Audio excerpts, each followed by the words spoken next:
And we are live. Yep. Hello, everybody.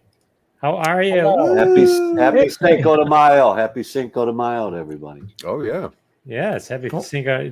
Thank you for spending your Cinco de Mayo with Crossing the Streams. This is exciting. And hey, just to kick things off, we do have a special guest, Dan. And as always, he's going to sing the theme song. Nice. Take it away, Dan. Okay. Oh, yeah. Well, that's when theme songs happen, Dan, at the beginning of a show. He was expecting a cold open. Right, exactly. Here's the story of some lonely fellows who spend way too much time watching the TV. All of them have jobs and friends. Well, not really. Just between you and me. They made a live show out of their hobby. and every TV watcher's TV watching dream. Jeff and Ron and Sal and Bob. And Zach. And then there's Howard. Or Zach. Sorry. No, you're good. That was just me doing it. No, it's They call it Crossing Streams. Oh, there's more. And then one day they went live in all the platforms, and you could hear the people laugh and shout and scream. yeah, big. Still can't find another word that rhymes with platform, but man, did we cross the streams. We cross the streams. We cross the We cross the streams. That's the way we We do it here. We cross the streams. Well, Dan, I think I can honestly say it was not the worst. No. Awesome. You did a great job. You did a great job. It was almost 30%. the worst, but Yeah. not the worst. Yeah. Wait, right, but that's a good thing. That's not a bad thing. Ladies and gentlemen, our guest today, Dan Levely, wearing a Los Angeles Lakers shirt, Tigers hat. Tell us all about you. Tell us all about Lions hat. Oh, did I say Tigers? Tigers. I'm wearing a Tigers hat. Lions hat. Sports, whatever. Let's go. Go Yankees. I am Dan Go Levely. Yankees. I have Dan Levely. You can call me. You can catch me at oopscaughtmesmoking.com, where you can watch, listen, and shop all at the same place. And you can check me out on The Real Boys every Monday night at 8 p.m. and Fridays too, apparently, at 9 p.m. Yeah. Very cool. There you go. And then the reviews are in for Dan. Attaboy, Dan. 17 out of 26, but that's the highest rating Hello. Jerry's ever given. Hello, So, Jerry. Hello, Jerry. Good That's night. pretty or good. I mean, night. that's like Nice. top 70 percentile. That's not bad. Yeah, It's that's It's up not there. bad. Top 10. Welcome everybody Thank to you. Crossing. Yes, so welcome everybody to Crossing the Streams. Glad to have you. This is the premiere show on the internet where we talk about things you should be streaming. We've got 4,000 hours of collective watching time between the six of us here on stage. Just this week. This week. This is our 22nd episode. We're being streamed live in 17,000 countries, 47 states. We've been banned in 7 of them. So we're excited. We're excited to be here.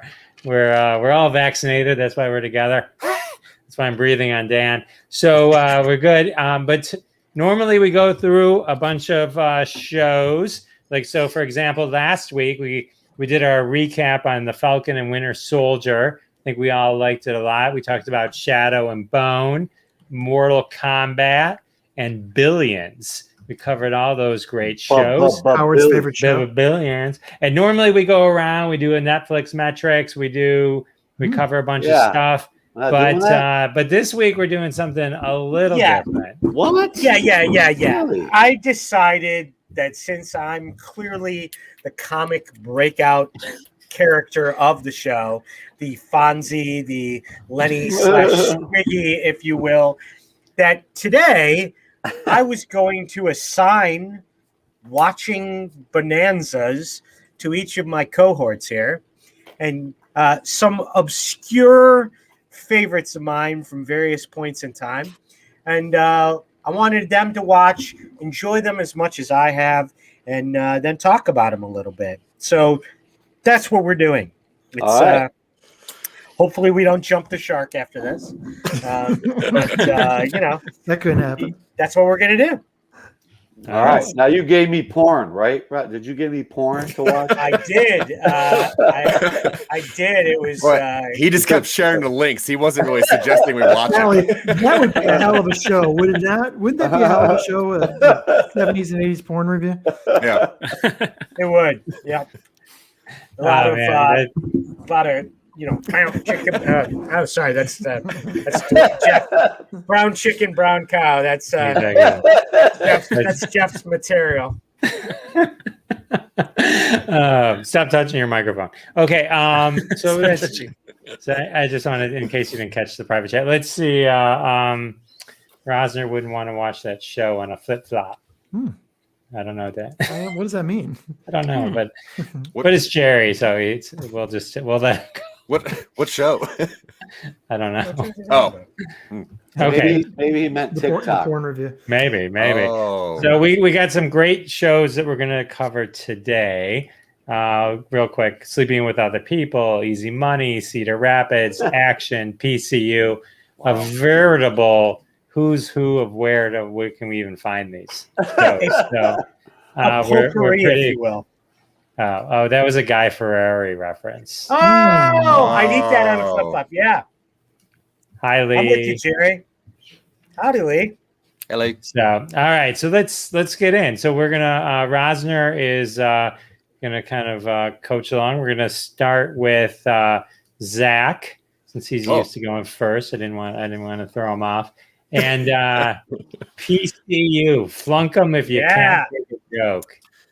Yeah. So this movie came out in 1994, and I remember watching this movie a couple times when it first came out. And I was a Blockbuster kid. I got a job at Blockbuster at 1995, and then I watched endless movies for years and years and years.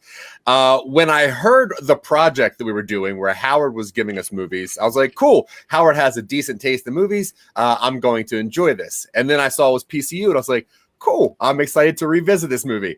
And then I had the impossible task of finding this movie. This movie is not streaming anywhere. You cannot buy this movie on Amazon Prime. You cannot buy this movie on Google Play. You cannot buy this movie on Vudu. You cannot buy this movie in a 15-mile radius of Target, Best Buy, Walmart's, anybody's store. Most butcher shops don't know about this movie. I asked. I did find one copy, and it was in a Goodwill. It was a VHS copy, and so I bought it. Luckily, I still have a VCR, and I watch a lot of movies on VHS to this day. So luckily, I was able to rewatch this movie. And was it rewound when you bought it? No. So, yeah, I was upset because I was like, I'm not gonna be able to complain about anything this week. And then I slid the tape out of it. I'm like, oh, MF. Like, I can't believe it's not even rewound. So I slid it in the back seat of my, my Corvette tape rewinder, and I started over. So anyway, let's hop into this. So PCU 1994, directed by Hart Brockner, written by Adam Leff and Zach Penn. It stars such a weird, great cast. It has Jeremy Piven. It has Chris Young. It has Megan Ward, which you might remember her from Chasing Amy. It's got Jon Favreau way before he created the MCU. It has Alex Dessert as Mulaney. It also has David Spade before Tommy Boy. This movie is about a preppy freshman. His name is Tom Lawrence, and he visits PCU, which stands for Port Chester University, or Politically Correct University. A college where fraternities... Sorry, you skipped by an important thing. What? Everybody knows who Hart Brockner, the director, was, right? No. Ellis from Die Hard is Hart Brockner. Oh, wow. Cool. Very important fact. Yeah, I forgot that. I'm sorry. That actually changed. Talk. All right. Well, now that I know that, it changes the ending, so I'm gonna have to rewatch this once it rewinds finally. But it's about a guy named Tom, and he goes to he visits a college where fraternities have been outlawed and politically correctness is rampant on campus. At PCU, all the students are protesting something, and almost everyone is against someone. The president, Garcia Thompson, makes the school PC, and during his his visit, Tom also finds himself in the middle of a war between the Pit and Balls and Shaft, which are two rival groups, also fraternities. Among the members of the latter is Rand McPherson, who's David Spade, and with the other Ball and Shaft members, they want to outlaw the Greek system to return. Meanwhile, the Pit, an unofficial group which runs the former Ball and Shaft frat house in a highly disorganized manner, which is an ex-great frat house, now outcast and losers are here, currently inhabited by seniors Gutter, who's John Favreau, Mulaney, who's Alex Desire, and mid-year freshman Cohen Katie, who is Megan Ward, once again, the Chasing Amy girl. It's led by the senior Draws, who's Jeremy Piven, who apparently was born in his late 30s. The Pit is a party-centric house that rebels against the politically correct protest. They counter-protest, blah, blah, blah, blah. So this movie is pretty much about a guy who falls into a fraternity. He wants to go to college, and in the middle of this war where they have this outstanding bill from last year that the Republicans, who are almost Nazis apparently, which is cool, this movie kind of does that thing where like it foreshadows how colleges are going to be by diving into politically correctness, which I am not a big fan of myself. But this movie is actually pretty funny. The zingers are great. The outcome is that they send John Favreau out to get beer, to get all the liquor, and he finds George Clinton, who he does not know who it is, brings him back to a party, and because George Clinton is there and also Parliament Funk, everyone buys the ticket, which allows him to pay the debts, and hilarity ensues. I actually really had a good time with this movie. Yeah, obviously it's got its flaws. This is an early to mid 90s movie, but I chuckled a lot. It reminded me of a bunch of like phrases that people would say when I was at the end of high school. It reminded me of the one rule that I learned going to concerts, which is never wear the band T-shirt to the concert. It's a very, very cool movie, and I forgot that this movie is one of the movies that set me off on my path of movie loving, because there's a character in this movie, and I'm not sure if you guys have seen this movie, but there's a character in this movie, and for his college thesis, what he does is he tries to prove the Hackman-Cain theory, which is for every 24 hours in the day, there is always a Gene Hackman or a Michael Caine movie on TV. Now, because of this movie, I spent weeks trying to study this to see if this is true, because I had cable at the time, and it was a very compelling concept. Now I literally do that on Netflix every single day. So it's Shawshank and Godfather now. I mean, those two movies they're on. Well, and the third guy you could add is Brian Dennehy. I think there's a Brian Dennehy movie on it. Oh, true. Yeah. Especially FX2, which I love. FX? So Howard, thank you for having me search this movie out, really earn it, which is cool, and plug some new devices back in that I forgot that I had. But no, this is a cool movie to revisit, and because you can't stream it anywhere, it's actually hard to find it. I actually read a bunch of Reddit threads on why Hulu won't play this thing. Apparently there's this big lawsuit going on where no one really knows who owns the rights, so no one can stream it.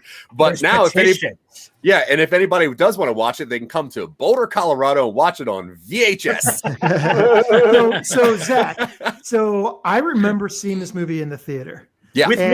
With you, Howard. That's exactly right. A Saturday matinee. And I specifically remember half the people in this theater losing their minds with laughter. Yeah. And the other half looking at each other like this is funny, right? This is supposed like, so there was confusion in the theater. I recall that vividly about whether this movie was good or not. But the people who thought the movie was good really thought the movie was funny. Yeah, I think it really depends on your age limit at the time, because a lot of people went into this movie thinking it was the new Animal House, which it tried. Some people think it tried to do. I don't think it tried to do that. It was my pre-college time. So for me, it was like, wow, this is how college is going to be, because Animal House was too old for me. This was like, I guess this is college. This is cool. So this was the one that stood out to me as the college go-to movie. And I giggled a lot, and I'm a big dude, so I shouldn't be giggling that much. But this is a cute little movie. So again, if you wanted to get this movie, just send Zach a self-addressed stamped envelope. Yep. To the number. He'll send you his VHS copy. Unrewound. Yeah. So I'm gonna watch it again. Yeah, I love this movie. It's one of those silly guilty pleasure movies, and one of the lasting loves of a comedy movie is quotability in daily life. Like, I use lines from movies that just come into my head that sometimes I can't even remember what movie. There's 3 or 4 lines in this movie. The line "meat tosser" Yep. that they keep yelling at him because of an incident with, early in the movie. I've yelled that to my wife when she hands me hamburgers from the freezer to put on the grill, called her a meat tosser. The line when the Republicans are doing the secret knock at the door, and he's answering questions. And David Spade's on the outside, and one of the questions is, "He killed Jesus," or "They killed Jesus," and he goes, "Who are the Jews? No, open the door, asshole." That's hysterical. And then the other line when Jeremy Piven is going over exam papers, passing out exam papers to help the people who lost their work in the computer lab. And he's asking them their majors. And the one guy looks at him and goes, "Sanskrit." And he looks him dead in the eye, pauses and goes, "You're majoring in a 4,000-year-old dead language? Get out of my room." There's just some really funny lines in the movie. And if I'm not mistaken, the two guys that wrote the screenplay, one of them, if I'm not mistaken, wrote the Avengers in partnership with Joss Whedon. I have to look up his name. I don't know about that. That's in combination with Favreau. Yeah. That's some serious Marvel power there. That's Paul's in the audience. 2-time guy. Favreau is hysterical in this movie. First of all, absolutely. If you haven't seen it, Favreau's in dreads, with long dreads, and like you said, his name's Gutter. That's another one of the other funny lines is when Gutter's waving the flag at the scene toward the end, and Jeremy Piven's on the microphone, and he starts telling people what to chant, and then he starts going, "Gutter is a tool," and everybody in the audience is chanting, "Gutter is a tool." Yeah, and, I did like the one scene where the guy's like, "This party's lame. There's no chicks here," and the one guy's like, "And there's also no chips here," and the guy's like, "Chips." Yeah, I was expecting to kind of go into this movie and to start picking apart things that just do not work anymore or that are outdated, and they did a pretty good job. And for the record, David Spade was a real Grinch of a character. Obviously, he's very witty, very sharp tooth, but he reins it in. It's pre Time Boy days, pre his explosion, so he wasn't crazy. But and then the other thing that I was going to mention is it's again an example of a movie, and there's another, there's a couple others coming up here in a little, and in some of the other reviews. It's a commentary that's even way more meaningful if it were put out today. It's as a social commentary, like it's way beyond. I mean, it's where we're at, right? I mean, that was just the start of it.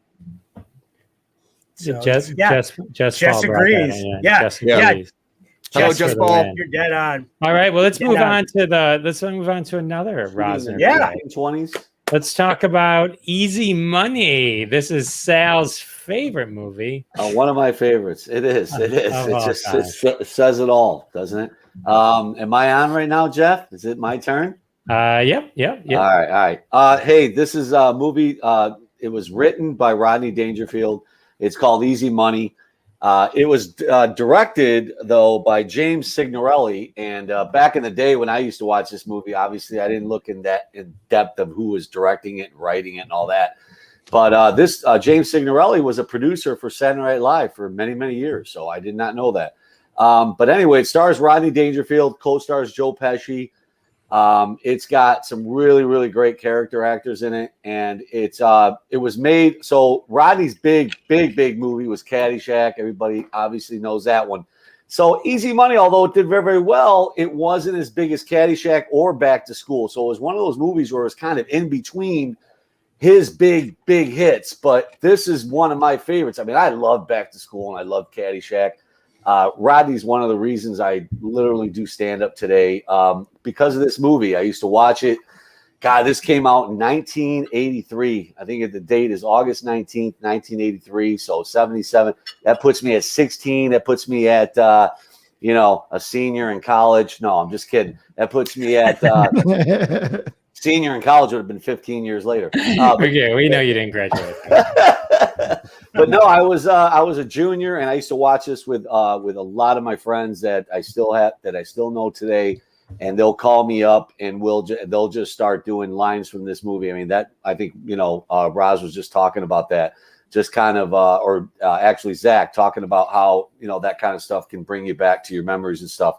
But anyway, it stars Rodney Dangerfield. He is a baby photographer. He is married to a lovely, lovely lady named Rose, who does a great job in this movie. Her name is Candy Azera, and I was trying to find out. You guys are more involved in this than I am, but I don't know if she's related to Hank Azera, or I don't even know if it's the same spelling. Spelled differently. Yeah. Is it? Okay, Roz. All right. Well, I was just kind of trying to look that up, and I couldn't find it and try to do some research. But anyway, she plays his wife, and he loves her to death and everything, and he's a good guy, but he's a gambler and a boozer. He loves smoking pot and he loves gambling, and his wife really doesn't really give a rat's ass about it a little bit because she knows he's a good guy, but his mother-in-law has a real big problem with it, and that is played by Geraldine Fitzgerald, who, if you Google her, she was doing movies like in the 30s and stuff. Great actress from back in the day, and she plays a great mother-in-law in this. And so anyway, he goes out with Joe Pesci, who plays his friend Nick Carone. Also, Jennifer Jason Leigh is in this movie as his daughter, and she's kind of getting married to Taylor Negron. Is that how I say Taylor that? Negron. Negron. Yeah. Great character actor from back in the day. And obviously, Roz, come in anytime you want. But I mean, yeah, right. I mean, just so great character actors in this. Just some great comedy. So basically, the premise of the movie is that so the mother-in-law kind of sees that Rodney's kind of a crazy guy, so she fakes her own death. And in doing so, the will says that, it says that they will get $10 million, the family, if Rodney can quit smoking weed and eating bad and gambling and doing all that. So that's basically the whole movie. And Nikki, which is Joe Pesci, I think steals the movie. I fell in love with this movie because of him and Rodney together, and scenes delivering a cake for the daughter's wedding is hysterical. Them going to the horse track is hysterical.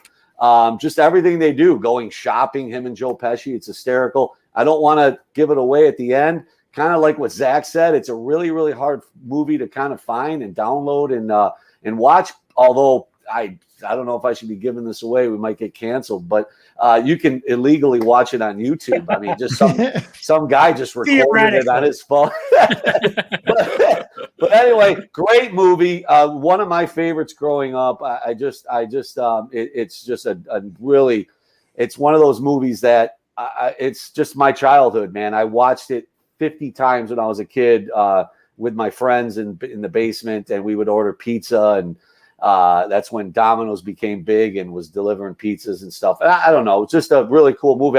It's a huge movie for me. So 5 stars or 5 tomato sauce jars. And anyway, a big fan of this movie. Great lines in it. Joe Pesci's great. I don't know, just a great movie. I don't want to give too much away. The end is great. Yeah, has a superb theme song. Oh yes, by Billy Joel. Yes, absolutely. I know the song more than I know the movie. Yeah, the movie's easy money. It's the first time I ever saw Pesci with a comedic bent, right? Yes. And he's great. He's got great timing. Yep. And him with Rodney has really great timing. Taylor Negron was in tons of stuff in the 80s. He was, just tons of things you saw him in. Was a great character actor, a young Jennifer Jason Leigh, you mentioned.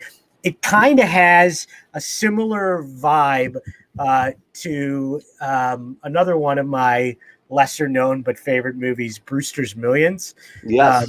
With John Candy and Richard Pryor. Similar. Can they get 1 year or to the end of a time frame with not doing something to win the big pool of money and what they're up against? And I'm with you. It's a really funny movie that was a little a little raunchier version of Rodney. He kind of, he was still had the edge, but kind of family friendlied it a little bit more for Back to School.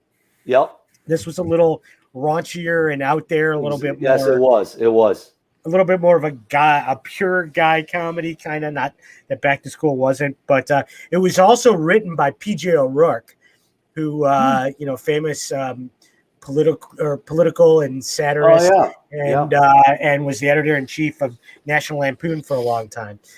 So good. He co-wrote that with Rodney. There's that National Lampoon connection. Howard, where would you rank amongst the Rodney famous movies? Where would you rank this one? I wouldn't put it. It's hard. It's better than Meet Wally Sparks, that's for sure. Yes, yes. But I probably, I can only think of really like 4 Rodney movies off the top of my head. Is it better or worse than Ladybugs? Oh, I forgot about Ladybugs. Good call. It's definitely better than Ladybugs. Nothing's better than this Caddyshack. Yeah, take Caddyshack out of the conversation. It's almost like it got the silver to those 2 movies. Really? Yeah. Well, I would put Back to School above Caddyshack, or the bronze, only because Caddyshack wasn't his movie. Back to School is his movie. That's true. And look, both Rodney and Caddyshack and Rodney and Back to School both have iconic lines that became part of popular culture, right? Yeah. Like, have you seen anybody over the age of 30 near a diving board or jumping into anything that didn't reference the Triple Lindy? It's no way. True. And then, all of his lines, anytime I point something out, for example, the hat that Jeff's wearing, I would say, you get a free bowl of soup with guy who wears that hat got a free bowl of soup. Right? Hey, Jerry brought up Natural Born Killers. I forgot about that. That's right. That's solid. But again, he's great in that. But again, not a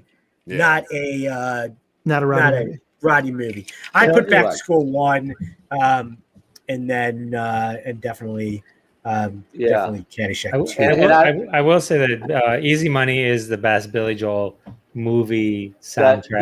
That song, I don't even know, that song really wasn't one of his huge hits, but what a great tune. It's on one of his big albums, and then you're right. It beats out, though. I think second place would be Why Should I Worry from Oliver and Company, and then third place is Modern Woman, which was written in 1986 because he made what I consider the biggest faux pas of music writing, putting the year you release a song in the lyrics of the song.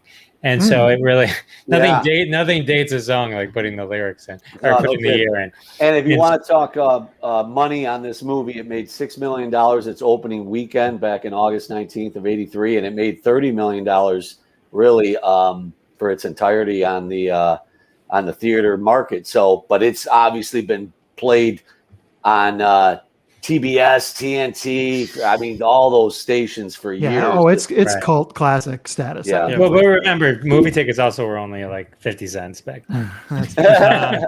Seriously. They were a nickel. All right, let's move on. Let's go on. Let's do another movie. Good job, Sally. Good job, Sally. Thanks, Ross. Thanks for giving me my favorite movie of all time. How did you know? You got it. How did he know? All right, it's time to spotlight our guest who has been sleeping with other people. Dan, it's all you, buddy. Talk us through this classic.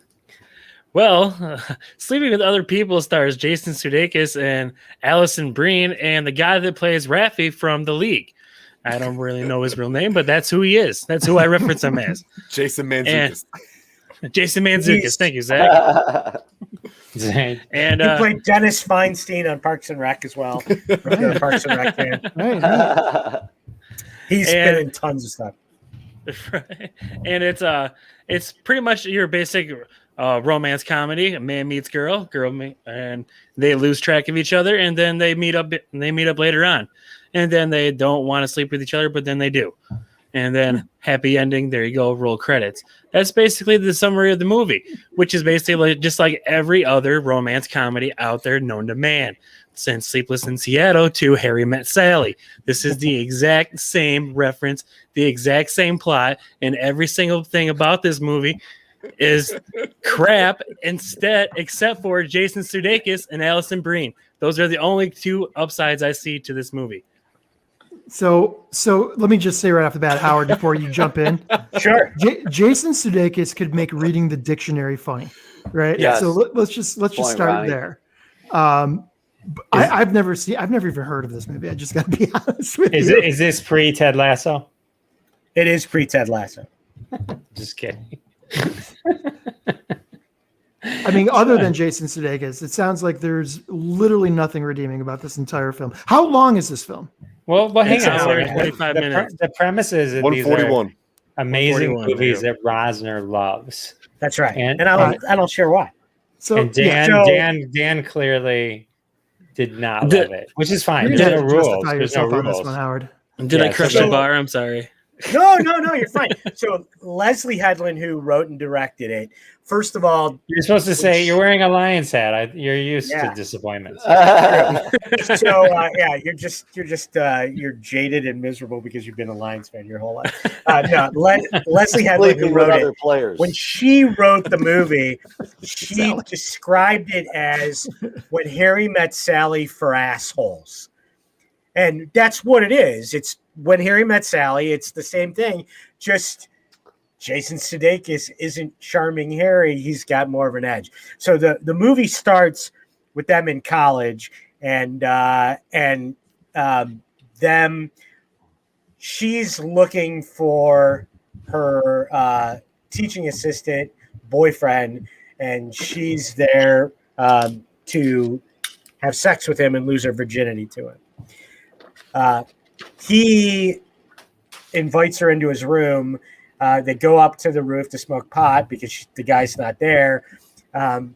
They end up losing their virginity to each other.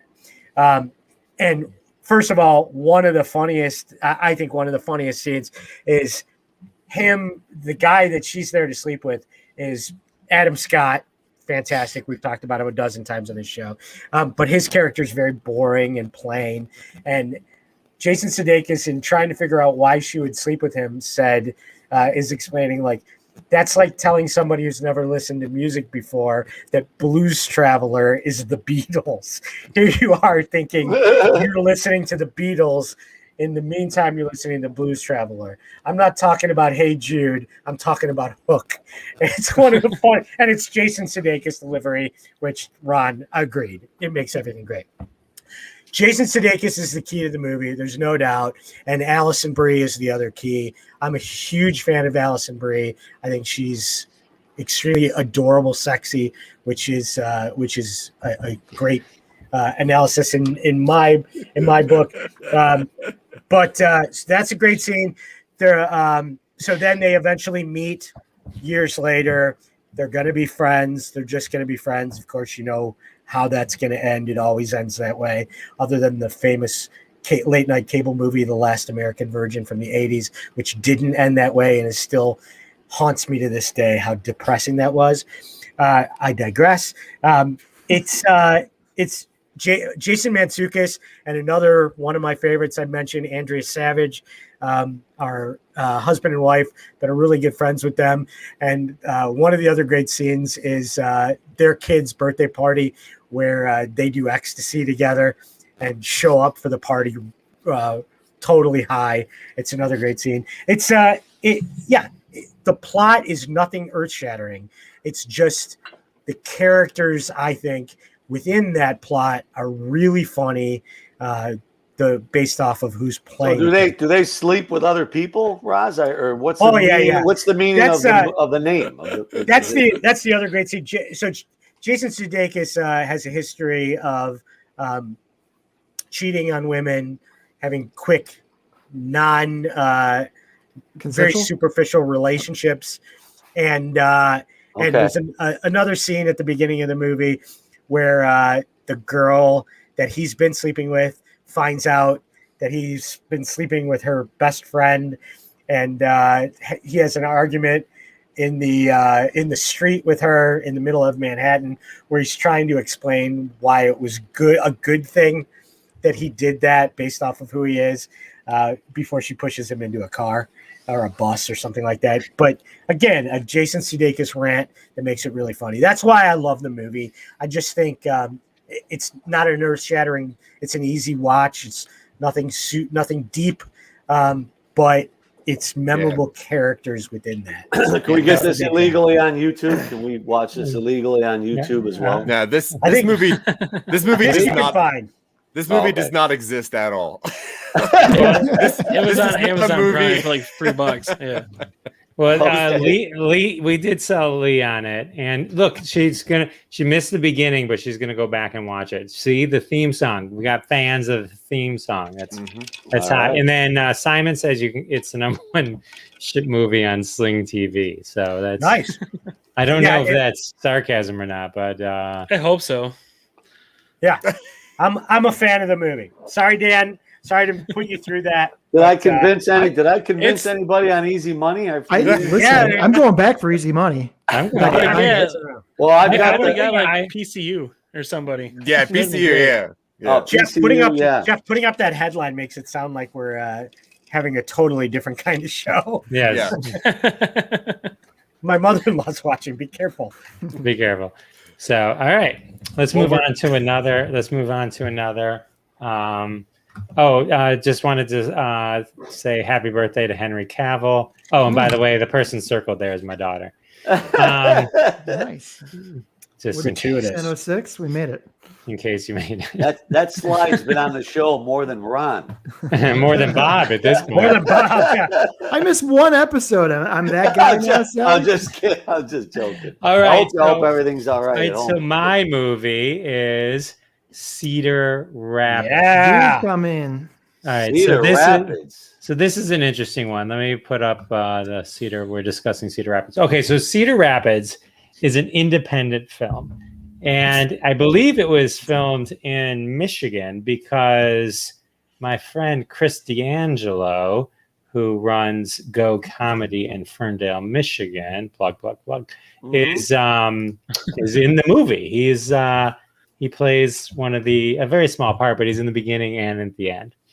Awesome, man! It's a great place. You know Chris, right? So yeah, absolutely, man. Yeah. So the movie is you have this guy who is Ed Helms, and I think this is sort of him coming into his leading man thing, where he's coming off The Office and probably in some other big things that he started doing. So he plays a character called Tim Lippy, and he's one of those guys who was probably going somewhere in life, but then ended up selling insurance. So his life kind of stalled a bit, and he's in a small town, and he had some kind of thing that happened to him, and his whole life is selling insurance to keep people safe. So the character is very boring character. Doesn't do much. Naive, doesn't have much. He actually, for no reason other than somebody must have known Sigourney Weaver, has an affair with Sigourney Weaver. It was having a relationship with Sigourney Weaver, which is immediately made uncomfortable because it's very clear from the second that she's riding him, literally, that she used to be his teacher. Which is, I guess, is an interesting way, script-wise, to point out the blatant age difference between them, which is fine. But it just then kind of makes it a little creepy. But he's in love with her. He's in love with her. And there's nothing wrong with Sigourney Weaver. I think any of us would take that opportunity. We'd all take the opportunity.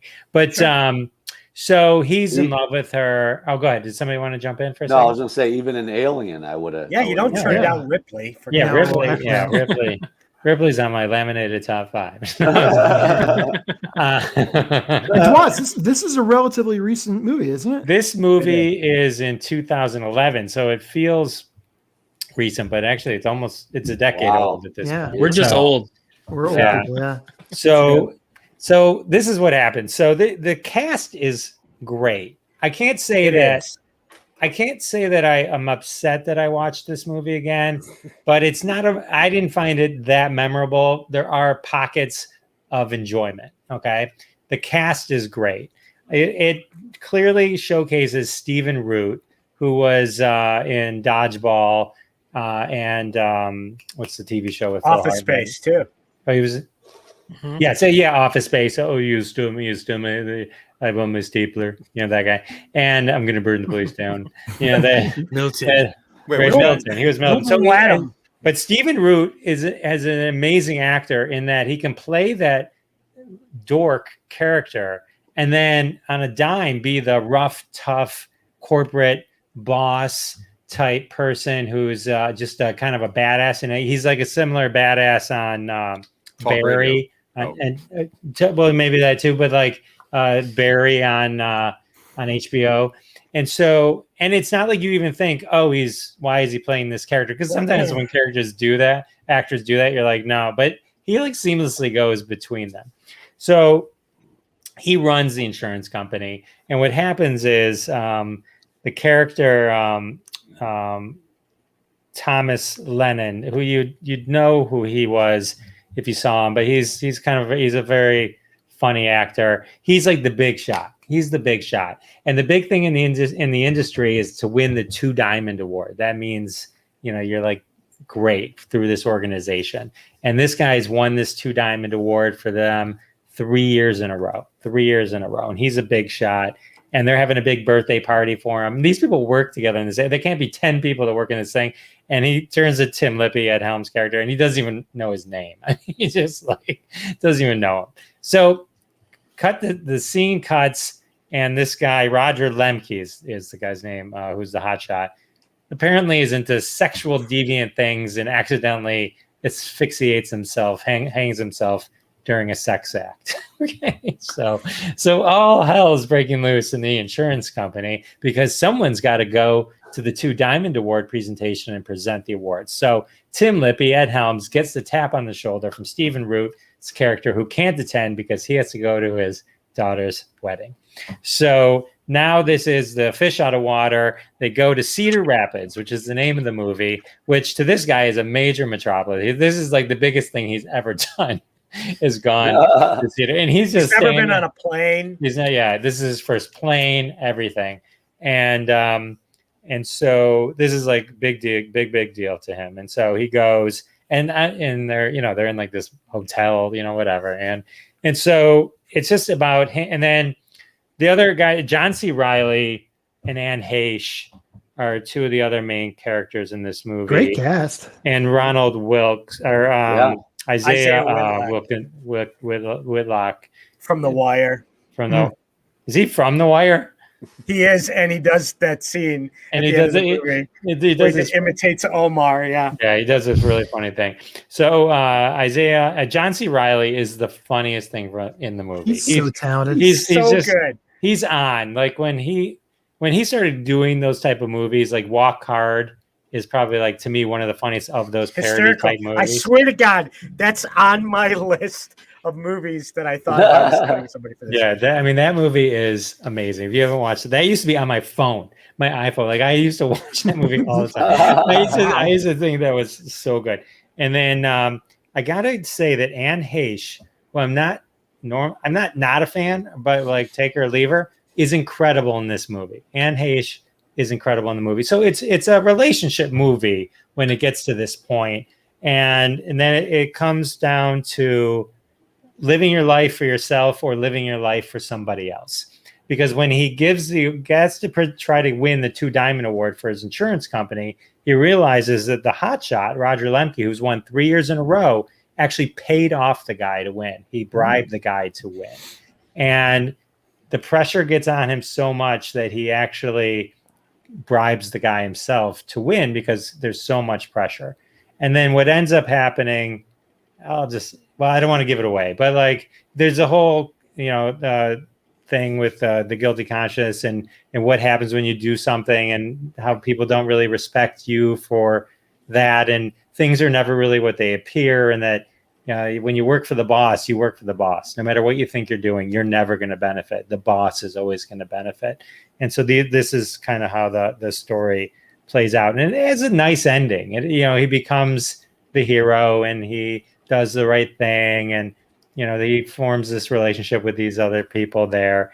And it's nice. And just to kind of give you an idea what this character is like, Howard mentioned he rode the plane for the first time. And so he's riding the plane back.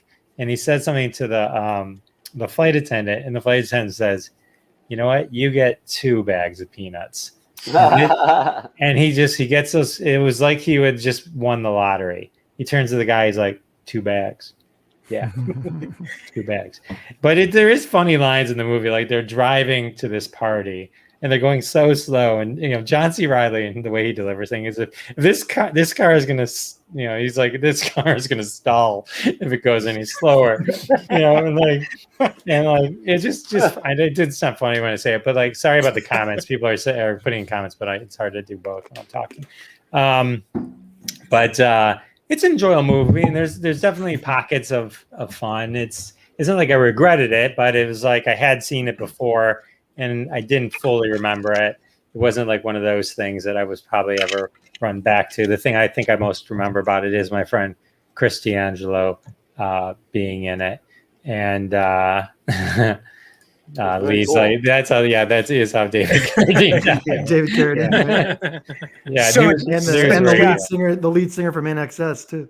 Yeah. So a couple other things and members of the cast and characters that I really love. So you mentioned the guy who runs the 2 Diamond Awards is Kurtwood Smith, who's the dad from that 70s show, who's great. The other character that's hysterical is Aaliyah Shawkat, who was maybe on Arrested Development, who plays a hooker that just hangs out in front of the hotel. Maybe, Yeah, and he befriends her, not really realizing she's a hooker. He just thinks she's super nice. And he ends up going to a party with her, which is what leads to the Isaiah Whitlock, Omar scene, which is great. The funniest thing, the funniest part, Anne Heche, you're right. It's this and Wag the Dog that are her 2 best roles to me by far. I'm normally not a fan either, but I love her in those 2 roles. She's great in this. She's really... it's a really light approach that she takes until the movie kind of does get a little serious. But you're right. Stephen Root's great. Oh, and a couple other small cameos. Rob Corddry is just has a big part. Mike Birbiglia. He's the check-in guy at the hotel. It's definitely worth watching. It was a little rental on Amazon, a couple bucks, but. It's a movie that and maybe the reason that these are all in my head is because the last year sucked so bad for everybody that when I have an opportunity to watch something, I want to watch something mindless and endearing, and that's kind of what this movie is. The relationship between the 3 guys, Isaiah Whitlock, John C. Reilly, and Ed Helms, as they share share a room together is great. So it is great. All right, so let's move on to the last one. This is an amazing TV show that only lasted 1 season. Action, starring Jay Moore and Buddy Hackett. Ron Lippett. Yeah, fantastic. This is yet another show, Howard, that I had no freaking idea. I'd never heard of it before. So nice job. Thank you. So listen, I come to you guys having watched 1 episode of their 13 episodes. And check this out. Only 8 of their first season, only 8 episodes actually aired. The other 5 were discarded and actually ended up getting picked up later on by Comedy Central and some other network. I can't even remember. Now to find the series, now you got to go to Crackle in order to pick this thing up. Or iTunes, you can buy it. You can buy it in order to stream it, I'm saying. But listen, this show, I did watch the episode. I did read up on it in preparation for today. It's a precursor to the whole Entourage genre of Hollywood producers and designing a show that essentially is a criticism of Hollywood and the whole process of Hollywood. And I think Jay Moore does an excellent job. But I think, Howard, you and I talked about this. It's a show that was before its own time. I think I agree with what you said earlier, that if this show were on today, I think it would do better than it did, because it just got creamed in 1999 when this thing came out. These episodes are only 20 minutes long, and it seems to, if I'm picking up what they're putting down, it seems to do the Entourage thing of anchoring itself with a lot of celebrity cameos and humorous innuendo with Jay Moore trying to be the asshole, but actually underneath being somewhat of a nice guy. Actually, Sure. he's kind of he's Ari before Ari. I'll just say that there's a definite direct correlation. I was really thrilled to see Buddy Hackett in this show. I had no idea. I had no idea that Buddy Hackett was going to be in this show. Yeah. And I thought, listen, I think in terms of the cast itself, Ileana Douglas is excellent as the co-star. She makes the show to me. She's great. Amazing. She's great. Isn't she the publicist or something? She was the hooker who becomes the. Oh, okay. Yeah. I might be thinking of a different show. Yeah. But this is also 3 years after he was Bob Sugar and Jerry Maguire. That's right. So it's almost like, because it was the Similar character. I feel like it was so close. Like, you know what I'm saying? Like it almost caught fire. It almost caught, lightning in a bottle. It just missed its moment. There's no laugh track on it.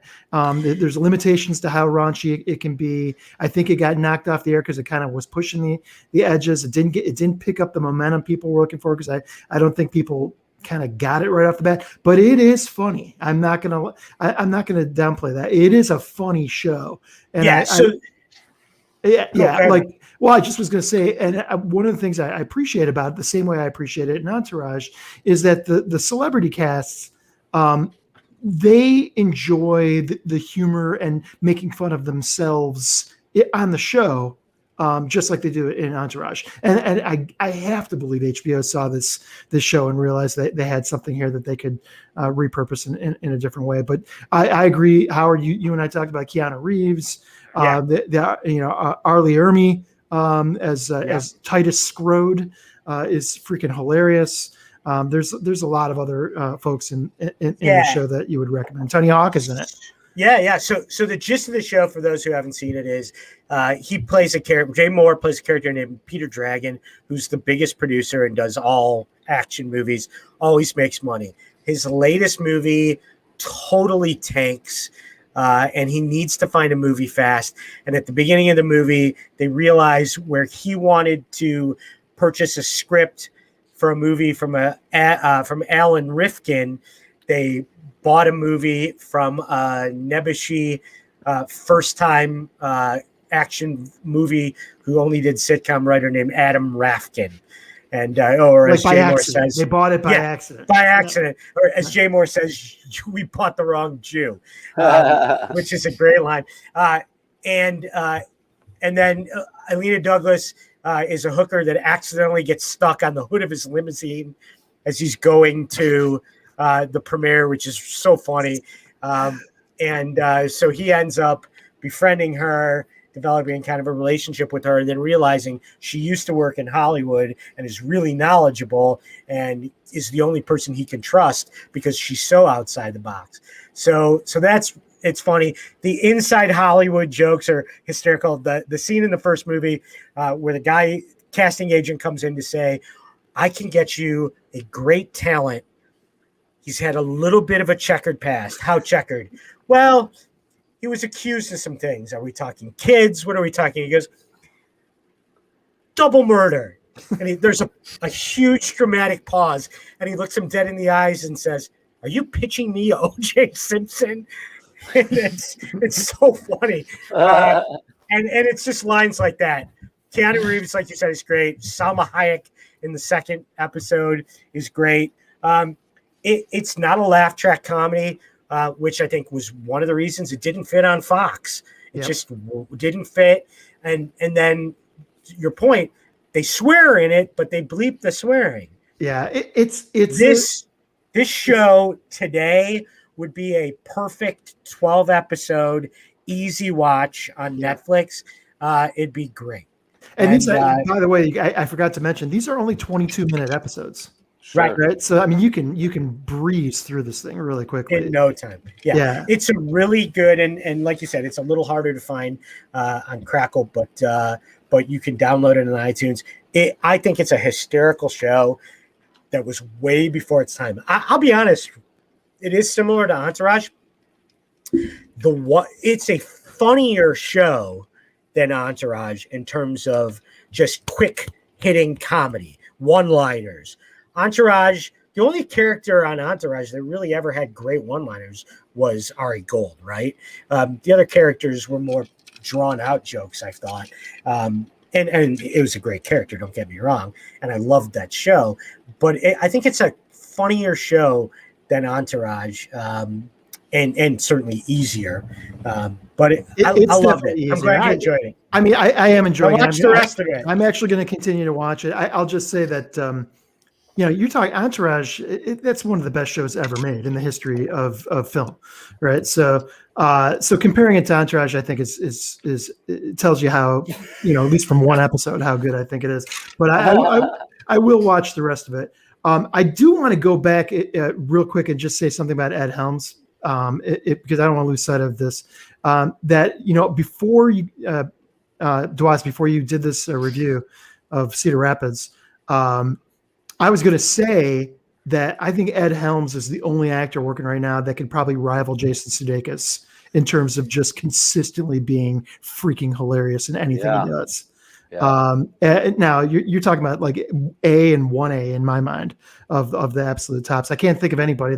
The two of them together in We're the Millers was that. Well, you guys know that's one of my very favorite comedies of all time. So Jason Sudeikis was incredible. And one of my favorite shows of all time, which is The Last Man on Earth, which is the Will Forte thing. And I was devastated. I caught that show late and I thought it was brilliant. Imagine like a end of the world comedy, end of the world story, which is a comedy that didn't have a zombie in it. Hey, real quick before we, but it was brilliant, and Jason Sudeikis plays the brother. Yeah, and he was so good. Howard, thanks for this amazing theme. Real quick, just going to read these. These were the other shows that didn't make it to today's show, but go out and check it. Some of my favorites: State and Maine with Philip Seymour Hoffman, Walk Hard: The Dewey Cox Story, Documentary Now, Goon, great movie, Foot Fist Way, great movie. The Incredible Burt Wonderstone, Zero Effect, and Wind. You guys, am I the only person who doesn't know a single freaking one of these? Like, I've never heard of any of these movies. I think Jess Paul gets the comment of the night. All right. Well, guys, thank you, Howard. Thank you so much. That was great. I enjoyed it. Great job, Howard. Great job, Howard. We'll be doing themes again, I'm sure. Say goodnight, Sal. Good night, everybody. Ron, say goodnight. Sorry. Have a good week. Hey, Dan, say goodnight. Thanks for joining us. Good night, everyone. Have a good one. Thank you for having me. Good night, everybody. Thanks for playing along, everyone. Thanks, everyone. I'm Jeff Dwoskin. Thanks for watching Crossing the Streams. We'll be back next week, 9:30 Eastern Time. We're here every Wednesday, crossing streams and doing all that kind of stuff. Appreciate you coming by every week, and we'll see you next time. Thank you for joining us for this episode of Crossing the Streams, brought to you by scenesnobs.com and part of the Jeff Dwoskin Show. Your hosts, of course, Jeff Dwoskin, Sal D'Amelio, Bob Phillips, Ron Lippett, and Howard Rosner. Follow us all on the socials, and we'll see you next week and every Wednesday at 9:30 p.m. Eastern. Mark your calendars. We're going live and crossing more streams.